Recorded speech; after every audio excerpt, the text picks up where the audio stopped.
मंचावर उपस्थित असलेले सर्व मान्यवर, या ठिकाणी आपल्या जिल्ह्यात घडलेल्या एका घटनेच्या निषेधार्थ उत्स्फूर्तपणे या ठिकाणी उपस्थित असलेले सर्व बंधू भगिनी मित्र, जवळजवळ 12च्या आसपास लोकशाही अण्णाभाऊ साठेंच्या पुतळ्याजवळ आपण जमलो. तिथून सुरुवात केली.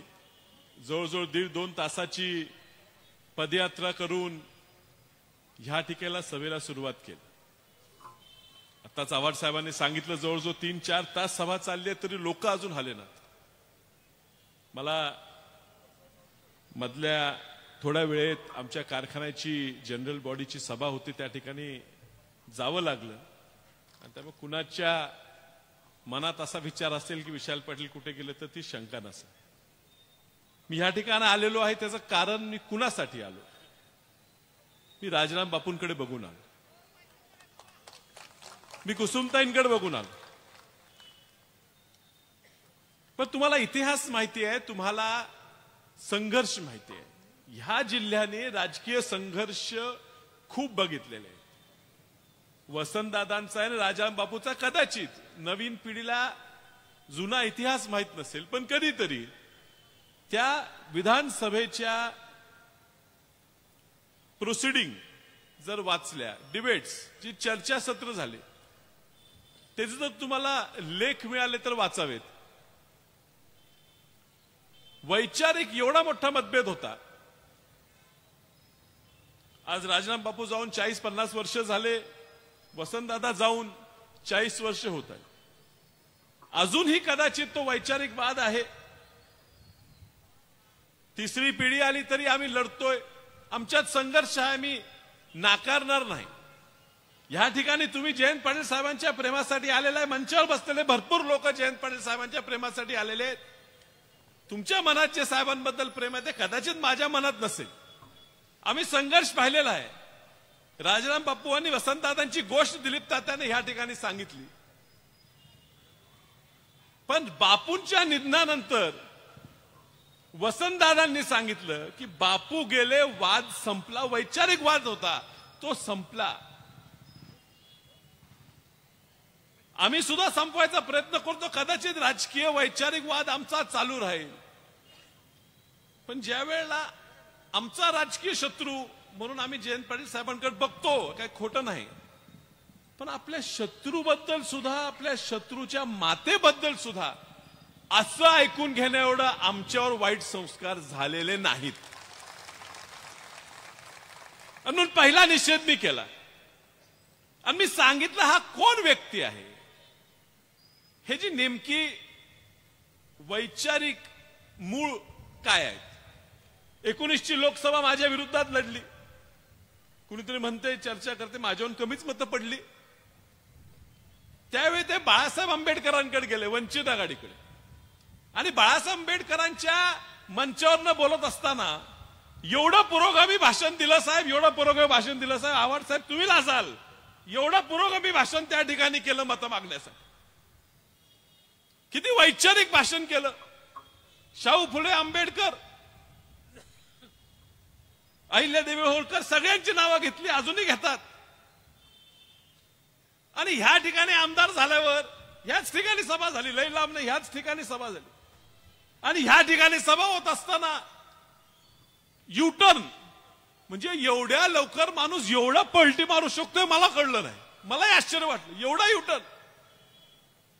पण त्याची भाषणं झाली, त्या भाषणात त्यांनी बोलावं, माझ्यावर बोलावं, किती बोलावं, जयंत पाटील साहेबांना बोलावं, आम्ही एकामेकावर बोलू, तुम्हाला आमच्याबद्दल काय बोलायचं आहे ते बोला. पण ह्या ठिकाणी उल्लेख त्यावेळी त्या व्यक्तीने केला की वसंतदादांनी आणि राजाराम बापूंनी ह्या जिल्ह्यासाठी काय केलं. वसंतदादांनी काय केलं हा प्रश्न इथं विचारला सांगलीत. दुर्दैव आहे की जातीच्या कारणासाठी तुमची डोकी भ्रष्ट करून, बुद्धी भ्रष्ट करून, तुम्हाला येडं करून समोर बसवलं आणि तुम्ही बी टाळ्या वाजवा लागला. अहो, ज्या व्यक्तीने स्वातंत्र्य देशाला मिळवून दिलं, छातीवर जो गोळी खाल्ली, पुरोगामी महाराष्ट्र निर्माण केला, त्या व्यक्तीबद्दल तुम्ही बोलता. मलाही खूप राग आला, मलाही काहीतरी बोलायचं होतं, पण पुन्हा लक्षात आलं हा व्यक्ती जो बोलतोय ना त्याच्या मागे कोण आहे महत्वाचं आहे. आज जे ह्या राज्याचं नेतृत्व करतात, 6 वर्ष मुख्यमंत्री आहेत ना, 6 वर्ष मुख्यमंत्री, 2.5 वर्ष उपमुख्यमंत्री, आणि वसंतदादांनी जे केलं, राजाराम बापूंनी जे केलं, यशवंतराव चव्हाण साहेबांनी जे केलं, जे दूरगामी निर्णय घेतले, मी तो उल्लेख केला. शिक्षणासाठी वसंतदादांनी त्यावेळेला इंजिनियर पोरं आपल्या गरिबाची झाली पाहिजे म्हणून धोरण केलं. आजही परदेशात सुद्धा त्या मायक्रोसॉफ्ट, इंटेल, AI आज नवीन नवीन यायला, त्या ठिकाणी काम करणारी पोरं आज महाराष्ट्रातल्या गरिबाची पोरं त्या ठिकाणी, ती जात बघून नाही, प्रत्येक जातीची पोरं त्या ठिकाणी शिकतात. ही धोरण आणलं म्हणून, पाणी अडवा पाणी जिरवा धोरण आणलं. पण आता ह्यांच्या विरुद्ध बोलायची गरज का पडली? कारण तुम्ही 8.5 वर्ष मुख्यमंत्री उपमुख्यमंत्री राहून सुद्धा एकही ह्या राज्याच्या फायद्याचा निर्णय तुम्हाला घेता आला नाही. म्हणून जे मोठी लोक आहेत त्यांच्यावर बोलायचं, मात्र बोलताना संस्कृती जपायची, सुसंस्कृत स्वतःला म्हणून घ्यायचा आहे, म्हणून अशी पाळलेले प्राण्यांकडनं बोलवून घ्यायचा हा प्रकार चाललेला. साहेब, मला कोणतरी परवा सांगितलं, सुसंस्कृत व्यक्ती आणि सुसंस्कृत नेता ह्यात फरक असतो. सुसंस्कृत व्यक्ती व्हायला काय लागतंय, पण सुसंस्कृत नेता व्हायला आपल्या भोवतीची लोक सुद्धा तशी सांभाळावी लागतात. तुमच्या भोवती जी फिरणारी, आसपास भरणारी माणसं आहेत, जे एजंट लोक फिरतात, जी तुमच्यासाठी भुकणारी लोक फिरतात, ती बघितली तर तुम्हाला सुसंस्कृत नेता कुणी म्हणू शकणार नाही. आणि म्हणून आज आलेलो आहे, आमच्या सगळ्यांच्या, तुमच्या सगळ्यांच्या भावना कुठतरी आपण एक आलं पाहिजे. मला काल कोणतरी एक स्टोरी सांगितली, गोष्ट सांगितली की कौरवांचं आणि पांडवांचं भांडण चालू होतं, युद्ध चालू होतं, आणि गंधर्वाच्या चित्रसेनानं हस्तिनापूरवर हल्ला केला. आणि हस्तिनापूरवर हल्ला केल्यावर कौरव आणि पांडव एकत्र आले आणि त्या चित्रसेनाचा पराभव करून हस्तिनापूर सुरक्षित ठेवलं. आता पुन्हा नंतर भांडले, परत महाभारत घडलं. तर आता शशिकांत शिंदे तुम्ही आहे, तुम्ही आता अध्यक्ष आहे, आमचं महाभारत कदाचित आमच्या जिल्ह्याचं चालूच राहणार, हे पुढे राहणार.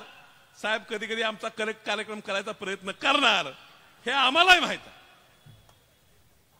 माहित हा पुरोगामी विचार टिकवायचा आहे म्हणून आम्ही एकत्र आलेलो आहे.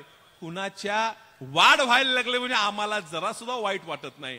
हा जिल्हा, हे राज्य चुकीच्या दिशेनं चाललंय हे जो वाईट वाटते, म्हणून आम्ही सगळे एक आलेलो आणि आम्ही एक राहणार.